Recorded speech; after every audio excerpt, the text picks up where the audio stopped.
हे दोस्तों, स्वागत है आप सभी का डियर चैनल में। आज वेलकम करते हैं आपको सी शार्प एडवांस सीरीज का मोस्ट इम्पोर्टेंट वीडियो। और इसका टॉपिक का नाम है कैंसलेशन टोकन।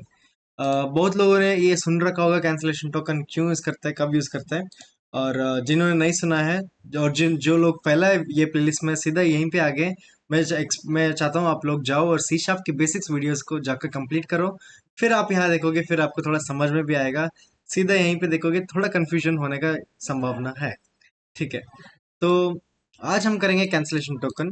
कैंसलेशन टोकन करने से पहले मैं आपको एक डेमो दिखाना चाहता हूँ कि कैंसलेशन टोकन ये कॉन्सेप्ट आया है क्यों, क्यों आया, कौन लाया, कैसे लाया, किधर, कब और कैसे यूज करता है। ठीक है, इसको समझने के लिए हम एक बेसिक एग्जांपल के साथ चलते हैं, क्योंकि ये बेसिक एग्जांपल अगर आपने ध्यान से समझा और सुना तो आपको पता चल जाएगा कैंसलेशन टोकन किधर यूज करता है।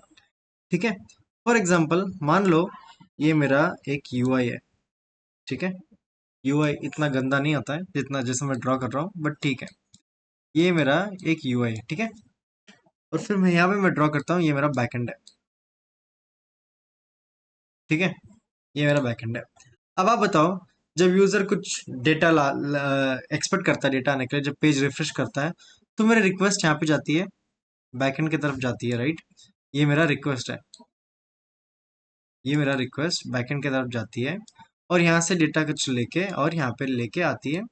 ये हो गया मेरा रेस्पॉन्स। इतना तक तो वेरी सिंपल और सबको समझ आ रहा है। अभी मैं एक ट्विस्ट लाता हूँ यहाँ पे। आप इमेजिन कि जो ये रिक्वेस्ट जाता है और लाता है, ये लेता है टोटल 6 सेकेंड्स। 6 सेकेंड हमने रिक्वेस्ट किया, गया और लेके आया। अब मैं मान लो ये एक एनालॉजी है। मान लो कि ये रिक्वेस्ट जाने में 4 सेकेंड लगी और आने में 2 सेकेंड लगी। ठीक है, हमारा रिक्वेस्ट प्रोसेस होके ये डेटाबेस है हमारा, ये डेटाबेस है। ये डेटाबेस के पास जाके हमारा रिक्वेस्ट प्रोसेस होके रिस्पॉन्स आने में 2 सेकंड लग गया, तो टोटल 6 सेकंड लगी। अब मैं यूजर आएगा, बार बार रिफ्रेश करेगा, बार बार रिक्वेस्ट पीछे जाएगी और लेके आ जाएगी, एक होते रहेगी। अब मान लो कोई ऐसा सिचुएशन आएगा जहाँ पे यूजर, एक बटन है यहाँ पे, जैसे लेट्स इमेजिन यहाँ पे कोई बटन है,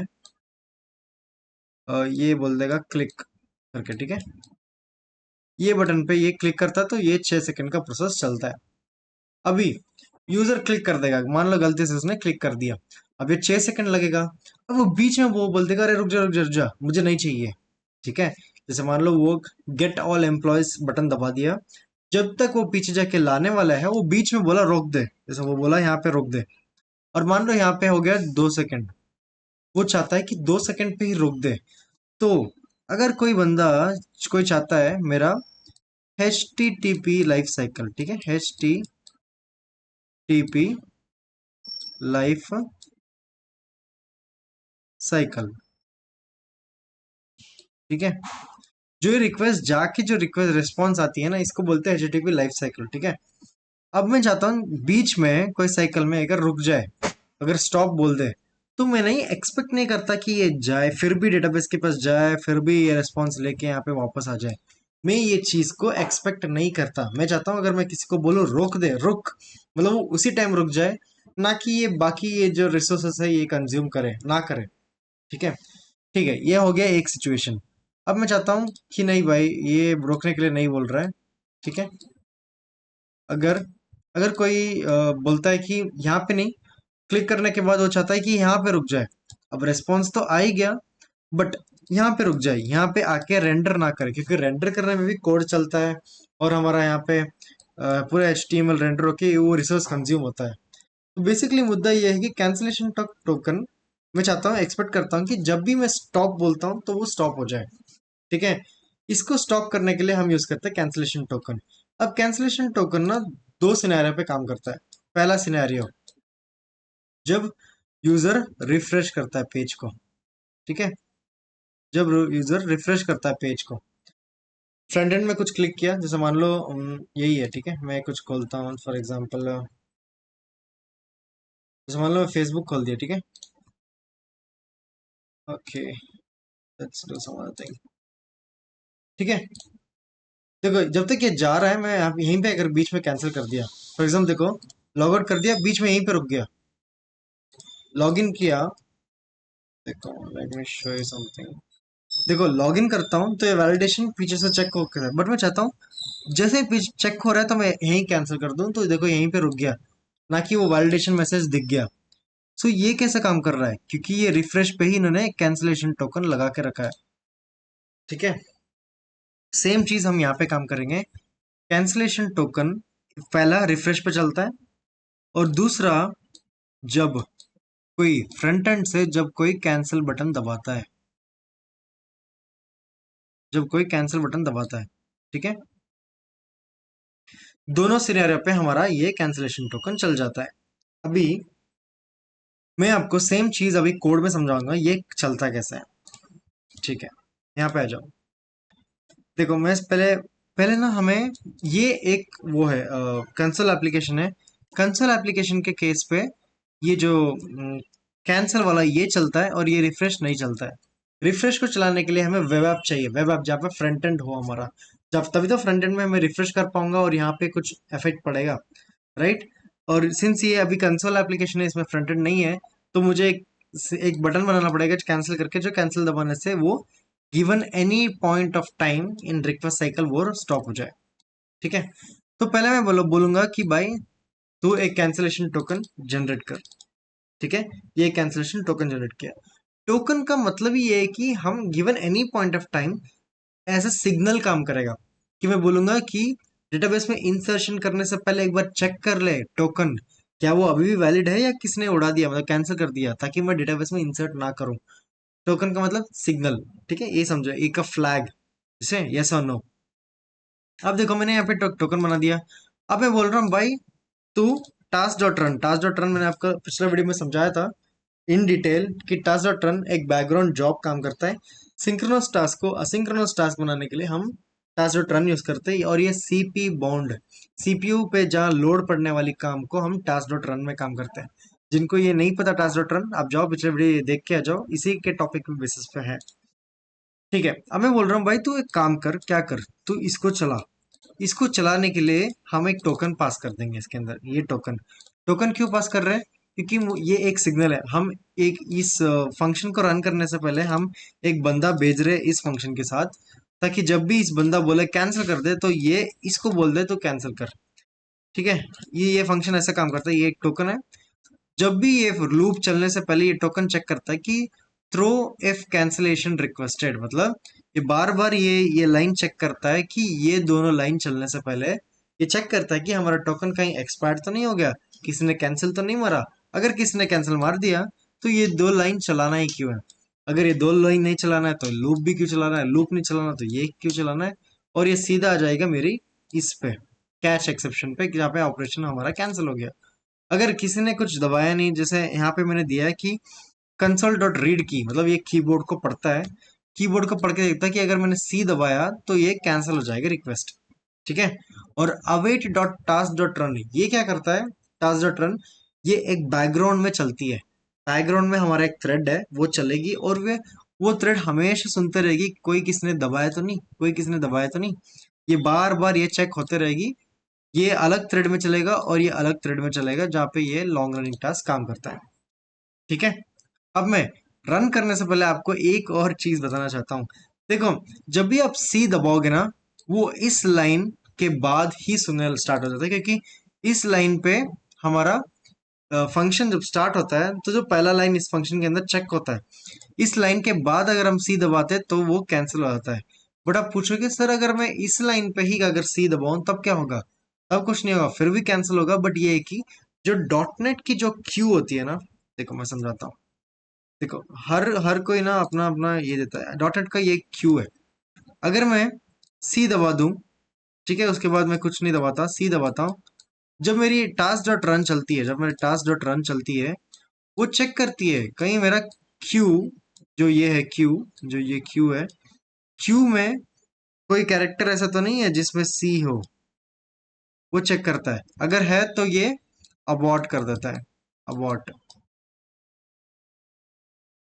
ठीक है, अगर इस लाइन पे मैं सी दबा दूं तो वो क्यू में जाके जाता है, और फिर जब ये लाइन जब चलती है ना, ये चेक करता है कंसोल डॉट रीड की, कंसोल डॉट रीड की दो जगह से चेक करता है, एक हमारा कीबोर्ड को एनालाइज करता है कुछ दबाया तो नहीं, और एक और उससे चेक करता है जहाँ पे हमारी डॉट नेट की क्यू हो।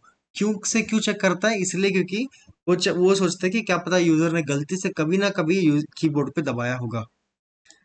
ठीक है, अब हम स्टार्ट कर लेते हैं रन करके। आपको मेजर मेजर पता चल गया होगा कैंसिलेशन टोकन क्यों यूज करते हैं, बट एनीवेज इसको एक बार रन करके दिखाता हूँ।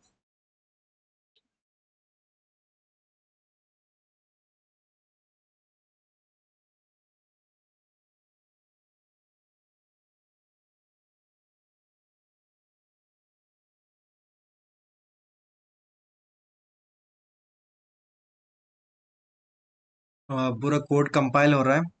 आप भी साथ साथ में करते रहना ताकि आपको भी समझ आ जाए कि करना कैसा है। ओके, पहले हमारा main program as it is चलता है लाइन बाय लाइन, और यहाँ पे आपको दिखोगे कि डिफरेंस कहाँ पे पड़ता है।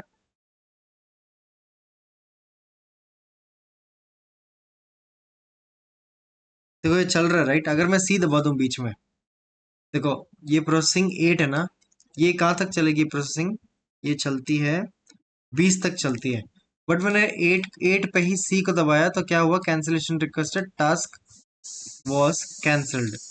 ठीक है, यहाँ पर डिबगर नहीं आया क्योंकि मैं ये दबा दिया शायद गलती से।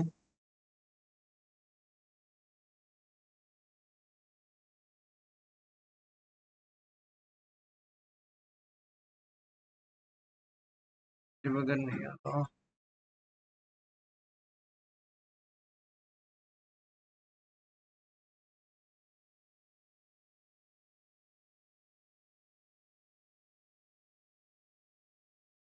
कैसे एक्चुअली ना मेरा सिस्टम बहुत स्लो चल रहा है, पता नहीं हैंग कर रहा है, तो ये बहुत लोड पड़ा हुआ है। बट आप एक बार अपने सिस्टम में चेक कर लो। हम्म,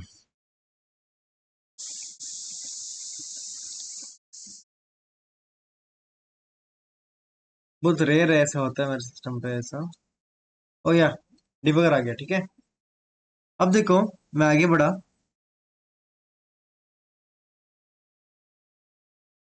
ठीक है, यहाँ पे मेरी टोकन बन गई। टोकन दिखती कैसे है? ऐसे दिखती है। इस टोकन के अंदर can be cancelled, is cancelled request, wait handle, ये सारा इंफॉर्मेशन होती है इस टोकन के अंदर। अब देखो, अब मेरा लॉन्ग रनिंग टास्क चला और ये टास्क चल रहा है। अभी मैं आगे बढ़ा, अब ये चलते रहेगी। अब देखो, प्रोसेसिंग आइटम, आइटम 1, ठीक है, ये घूमेगा। देखो 12 13, अभी 20 तक चलेगा। अभी बीच में सी दबा दिया तो देखो यहाँ पे आ गया, यहाँ पे है अवेट डॉट टास्क, इसने चेक कर लिया भाई कि system operation cancelled, the operation was cancelled, क्योंकि मैंने सी दबा दिया बीच में। अभी आगे बढ़ेगा, कैच के अंदर जाएगा, हाँ operation exception cancelled, task was cancelled. अब मैं कंटिन्यू करता हूँ। अब देखो ये प्रॉपर 18 पे कैंसिल हुआ और ये हो गया। तो बेसिकली गैस यही होता है कि ये कुछ प्रोसेस चल रहा होता है और मैं बीच में कुछ कैंसिल करना चाहता हूँ। इसके आगे देखो, प्रोसेसिंग आइटम 19 और 20 प्रिंट होने वाला था, बट सिंस मैंने सी कैंसिल दबा दिया तो वहीं पे रुक गया और आगे नहीं बढ़ा। इतना ही है कॉन्सेप्ट है कैंसिलेशन टोकन का। ये हर जगह यूज होता है। अगर आप मान लो आप किसी एपीआई का कॉल कर रहे हो, अगर आप फ्रंट एंड से अगर आप एपीआई कॉल कर रहे हो, एपीआई के अंदर पैरामीटर कैंसिलेशन टोकन अगर आप ऐड करोगे, और एपीआई से लेकर कंट्रोलर से लेकर सर्विस और रेपोजिटरी तक अगर आप सेम टोकन पास करते जाओगे, और कल को जब ये प्रोसेस होकर डेटाबेस में इंसर्ट होने वाला है या गेट पुल होने वाला है, अगर आप बीच में फ्रंट एंड में रिफ्रेश करोगे तो वहीं पे रुक जाएगा, हमारा कोई रिसोर्स कंज्यूम नहीं होगा। क्योंकि ऐसा होता है ना, बहुत सारे एजोर और बाकी जगह भी पे एज ई यूज होता है, मतलब जितना आप यूज करोगे उतना आप पेमेंट करोगे। कैंसिलेशन टोकन से हमें फालतू में यूज करना ही रोक देगा। जब फालतू में हम यूज नहीं करेंगे, हम पेमेंट भी ज्यादा पे नहीं करेंगे। तो ये कुछ इंपॉर्टेंट टॉपिक है कैंसिलेशन टोकन, मतलब कैसे कैसे रोकता है ये हमें फालतू से रिसोर्स ना ही कंज्यूम करने का। ये एक तरीका है। बाकी कैंसिलेशन टोकन का ये मैंने सेकंड सिनेरियो समझाया आपको, जहाँ पे कैंसिल बटन हो। यहाँ पे कैंसिल बटन क्या है? ये कैरेक्टर जो पढ़ रहा है। आपको ये कोड रीडेबल तभी लगेगा जब आप बेसिक प्लेलिस्ट कंप्लीट करके यहाँ पे आओगे। बाकी ये टॉपिक के रिगार्डिंग अगर कुछ डाउट है तो मुझे बता दीजिए, मैं वो समझाऊंगा। और फर्स्ट सिनेरियो के साथ वेब एपीआई में समझाऊंगा मैं कैसे इंप्लीमेंट करते हैं। तब तक इसको देखो, समझो, एक बार थियरी पढ़ के देख लो, आपको समझ आता है तो। और बाकी ये कोड मैं गिटहब में डालता हूँ, वहां से आप देख के आराम से कर सकते हो। और इसी के साथ हम मिलते हैं अगले वीडियो में। तब तक है कि ये कोड देखो, समझो और कोड करते रहो, सीखते रहो। मिलते हैं अगले वीडियो में। Till then take care, bye bye.